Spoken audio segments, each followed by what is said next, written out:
बोलो वृंदावन बिहारी लाल की। गणपति गजानन महाराज की। अम्बे मात की। श्री सद्गुरुदेव भगवान की। मंगलम भगवान विष्णु मंगलम गरुड़ध्वजा मंगलम पुंडरीकाक्ष मंगलाय तनोहरि। सर्वमंगलमांगल्ये शिवे सर्वार्थसाधिके शरण्ये त्र्यंबके गौरी नारायणी नमोस्तुते। वर्णानां रसानां छन्दसामपि मंगलानां च कर्तारं वन्दे वाणी विनायको। गुरुर्ब्रह्मा गुरुर्विष्णु गुरुर्देव महेश्वरा गुरुः साक्षात् परं ब्रह्म तस्मै श्री गुरवे नमः। ध्यानमूलं गुरोर्मूर्ति पूजामूलं गुरुपदम् पूर्वाक्यं मोक्षमूलं गुरो कृपा।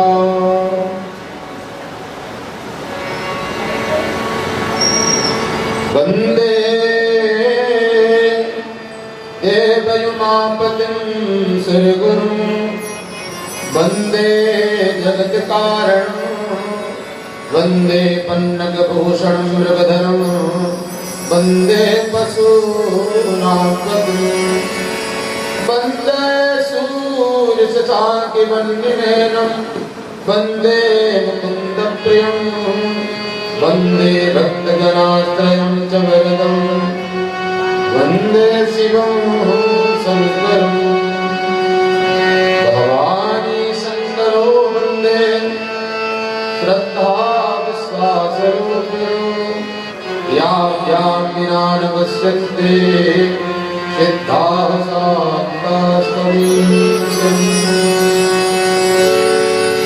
सिद्धाः शान्तास्तमीशम्। वन्दे बोधमयं नित्यं गुरुं शङ्कररूपिणं। यमाश्रिता हि मन्त्रो चन्द्रः सर्वत्र वन्दते। बोलो सद्गुरुदेव भगवान की। नारायण समारंभां शंकराचार्य मध्यमाम् अस्मदाचार्य पर्यन्तां वन्दे गुरु परम्परां। वन्दे गुरु परम्परां। वन्दो गुरुपद पद्मपरागा सुरुचिसुभाष सरचयनुरागा। वन्दो गुरुपद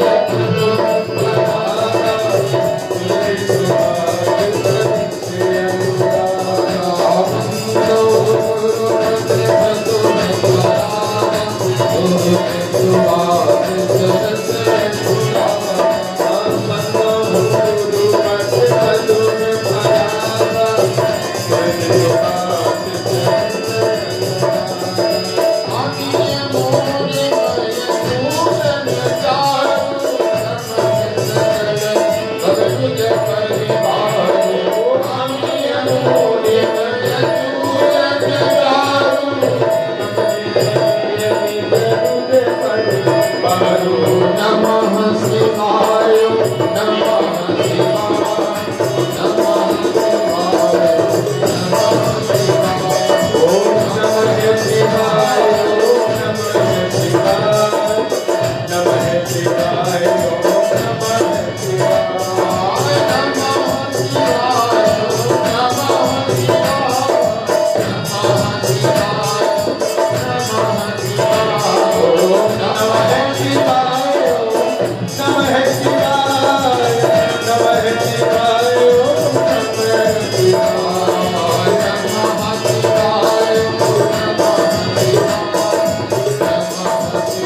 पूजामूलं गुरोपरं ज्ञानमूलं गुरोर्वाक्यं मोक्षमूलं गुरोकृपा। बोलो सद्गुरुदेव भगवान की जय। आज गुरु पूर्णिमा की ये महापुण्य तिथि, ये श्रेष्ठ जनों के लिए तिथि का चयन शास्त्र द्वारा सम्मिलित है।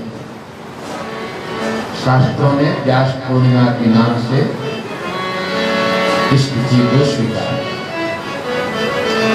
समय समय पर जब जब जैसी जरूरत पड़ती है शास्त्र उसका दिशा निर्देश करते हैं।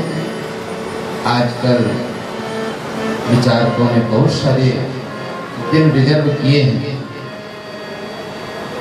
अब तो एक दिवस मातृ दिवस का भी होता है, एक पिता दिवस भी मनाया जा रहा है, मित्र दिवस भी मनाया जा रहा है, सभी प्रकार के दिवस मनाया जा रहा है। और जिन्होंने विचारा होगा इस बात को लेकर, उन्होंने तो अपनी सकारात्मक ऊर्जा से ही ये परिदर्शन कराया होगा, इसमें कोई संदेह नहीं। परंतु आज गुरु पूर्णिमा है, विशेषकर मानवीय जीवन का ये सबसे सुंदर और विशेषकर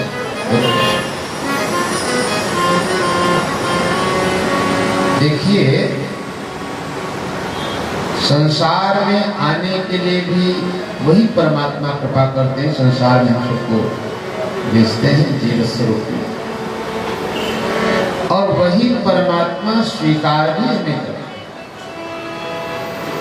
जिस सरोवर से आगमन हुआ उसी सरोवर में अक्षुण्ण रूप से सम्मिलित हो जाना अजेयता को प्राप्त होता है, अमर हो जाना। अगर अजेयता को प्राप्त नहीं हुए हैं तो फिर जिंदगी में भटकाव तो चलती रहती है।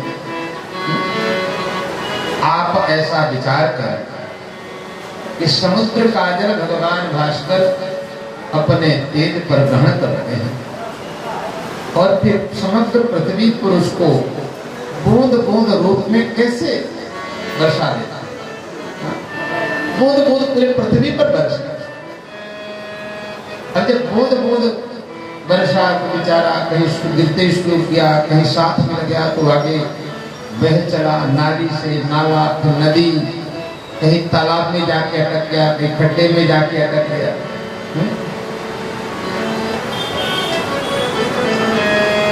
लेकिन एक समय ऐसा भी आता है कि वो बहुत समय भले यहाँ पर बिता ले, पर कभी किसी विशेष नद के रूप में, कभी माँ गंगा का संग, कभी यमुना का संग, कभी ब्रह्मपुत्र का संग, ऐसी विशाल विशाल नदियों के संग में वो पहुंच जाता है और जहां से आया था वहीं पहुंच जाता है। अब जब तक वो संसार में जल की बूंदें रहती हैं तब तक कभी वो निर्मल हो जाता है, शुद्ध हो जाता है, कभी अपवित्र हो जाता है, कभी निर्मल हो जाता है, कभी गदरा हो जाता है। ठीक ऐसी ही परंपरा जीवों की भी है। एको हम भविष्यामः करने की इच्छा, एक से अनेक होने की जब इच्छा उस परम ब्रह्म परमात्मा की हुई, उन्होंने ही अपने स्वरूप को अनेक स्वरूपों में विभक्त किया। जैसे भगवान सूर्य में किरणें हैं, किरणों का भी एक अपना समूह है, कितनी किरणें इस पृथ्वी पर आती हैं, ऐसे ही भगवान के अंश से सारे जीव प्रकट होते हैं। आप सबने महापुरुषों की वाणी, गोस्वामी जी की वाणी, ईश्वर अंश जीव अविनाशी चेतन अमल सहज सुख राशि। कौन सा अंश है? ईश्वर का अंश। लेकिन ईश्वर का अंश है, इसके बाद भी विकार आता है। क्यों? क्योंकि भगवान सूर्य अपने किरणों से सीधे पृथ्वी पर जल नहीं बरसाते, बादल का आश्रय लेते हैं। भगवान सूर्य अक्षुण हैं, नित्य हैं, अजेय हैं, इसलिए उन्हें सूर्य नारायण कहा जाता है। लेकिन जल बरसाना होता है तो सीधे सूर्य भगवान भेजते क्या जल? नहीं, बादल का आश्रय लेते हैं। यद्यपि बादल का कोई अस्तित्व नहीं है, कुछ देर वो रहता है, कुछ देर बाद गायब हो जाता है, फिर आ जाता है, फिर गायब हो जाता है, समय समय थोड़ा सा। ठीक इसी प्रकार से माया का परिचिन्न है। जीव को भेजने के लिए ठाकुर जी ने किसको आश्रय दिया? माया का। आज महामाया ने समस्त जीवों को अपने उदर में रखा, इसलिए इस माया में सृष्टि में आने पर जैसे बादल का कोई अस्तित्व नहीं है, बादल का कोई अस्तित्व नहीं है, फिर भी बादल दिखता तो है समय समय पर। ऐसे ही माया का भी कोई अस्तित्व नहीं है। शास्त्र कहते हैं ये तो आती जाती रहती, बनती बिगड़ती रहती है। लेकिन जल बादल से बन करके आए, ऐसे जीव माया से आया। अब मायामय प्रपंच में अगर आप देखें, सरलता से और समझने का प्रयास करें तो कैसे आपको प्रत्यक्ष दर्शन कराएं। तो पिता का वीर, मां का रथ, जन्म का यही कारण बनता है।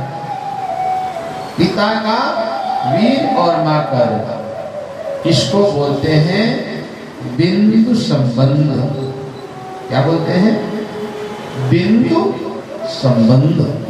उन्होंने हमें संसार में आने का एक मार्ग, इसलिए पितृ देवो भव, उन्होंने मार्ग दिया संसार में आने। तो पितृ देवो भव, और माँ के उदर में रह करके आए, इसलिए मातृ देवो भव। ये बिंदु संबंध। अच्छा, प्रपंच में आने के लिए बिंदु संबंध हो गया, लेकिन प्रपंच में ही हम रह जाएंगे, क्योंकि यहाँ का जीवन है। मैंने आपसे कहा ना, कभी खड्डे में पड़ जाए पानी, कभी गंदा हो जाए, कभी नदी नाले में यहाँ वहाँ के सिंचाई में चला जाए, कोई नहाने को उपयोग ले ले, जब को बूंद बूंद आए और उपयोग सब प्रकार से कभी अच्छा हो जाता है, कभी पूजा होती है, कहीं की सिंचाई होती है, कहीं उसी को निर्माण के रूप में यूज कर रहे हो,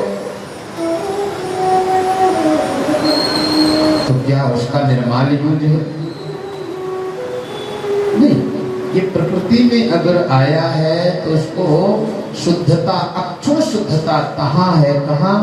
जब वो अपने समुद्र में पड़े, इन समस्त खड्डों से धीरे धीरे धीरे धीरे पार होते होते कहाँ पहुंच जाए? अपने सागर में पहुंच जाए। तो जल क्या हो जाए? अक्षुण हो जाए।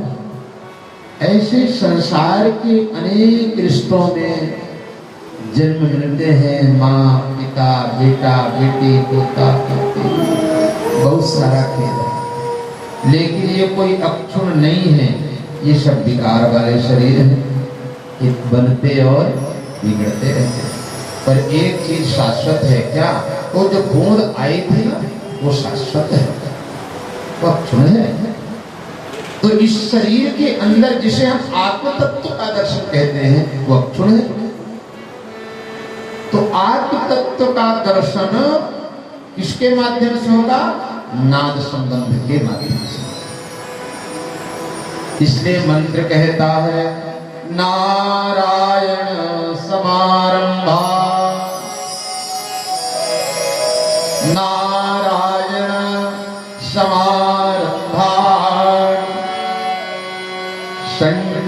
शंकराचार्य मध्यमा। शंकराचार्य में भी आदि आचार्य, अस्मदाचार्य आचार्य, वंदे गुरु परंपरा। नारायण से जो मंत्र चले जीवों के लिए कि वापस आने का एक मार्ग है, क्या? बोले शाश्वत परमात्मा के संग विवाह कर लो, किसी श्रेष्ठ का आचल पकड़ लो। संसार में रहोगे तो कोई भय नहीं, मेले से बाहर भी रहो तो कोई भय नहीं। जैसे छोटा सा बालक होता है ना, बच्चा,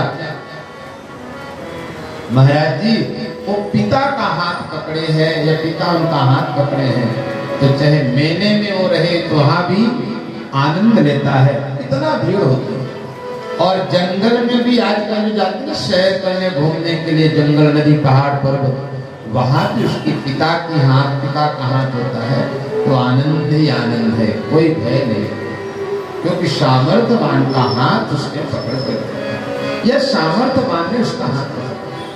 ऐसे ही जीव एक सामर्थ्यवान का हाथ पकड़े, एक को पिता माने, उसको सब कुछ माने। मंत्र भगवान शंकराचार्य जी ने गुरु के लिए ही कहा है। त्वमेव माता च पिता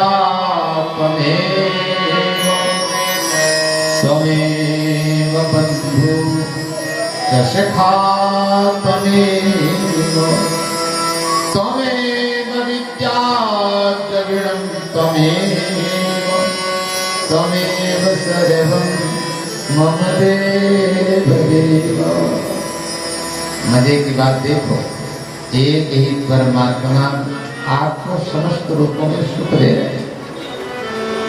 कभी पिता का लाड प्यार दे रहे हैं, कभी पत्नी और पति के बीच में काम संबंध का आनंद दे रहे हैं, वही कभी करुणा में वात्सल्य प्रेम पुत्र के रूप में और पोते के रूप में दे रहे हैं। सब हो ही दे रहे। भगवान शंकराचार्य ने कहा सर्वम तमेव, आप मेरे जीवन में सर्वस्व हैं। गुरु सर्वस्व है। गुरु क्या है?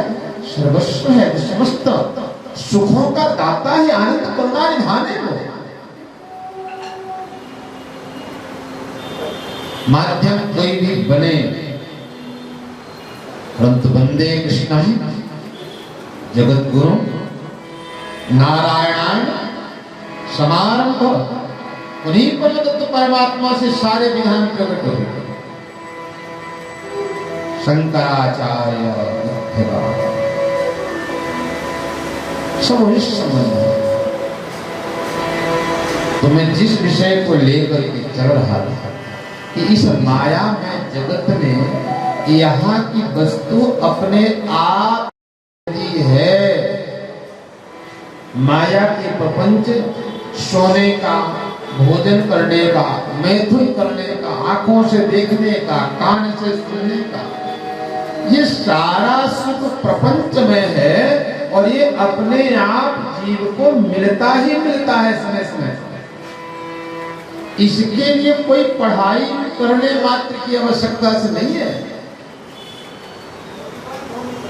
सारे सुख मिलते हैं प्रकृति। जैसे मानव, एक बात विचार करो कि पृथ्वी में कोई घास की बुवाई करता है क्या? जी, घास यानी चारा या जैसे खरपतवार कह लो, उसकी बुवाई की जाती है। किसी को आपने देखा जो कहे कि हमारे घास बोने के लिए जा रहे हैं, उसको हटाने के लिए नाना प्रकार के उपाय, उसके निदाई गुड़ाई सारी विधि की जाती है। आपने एक बार हटाया, दोबारा पुनः उपस्थित हो। कितने केमिकल डालो फिर वो अपने आप आ जाए। आते कि नहीं आते? वो शांत नहीं होते। क्यों? क्योंकि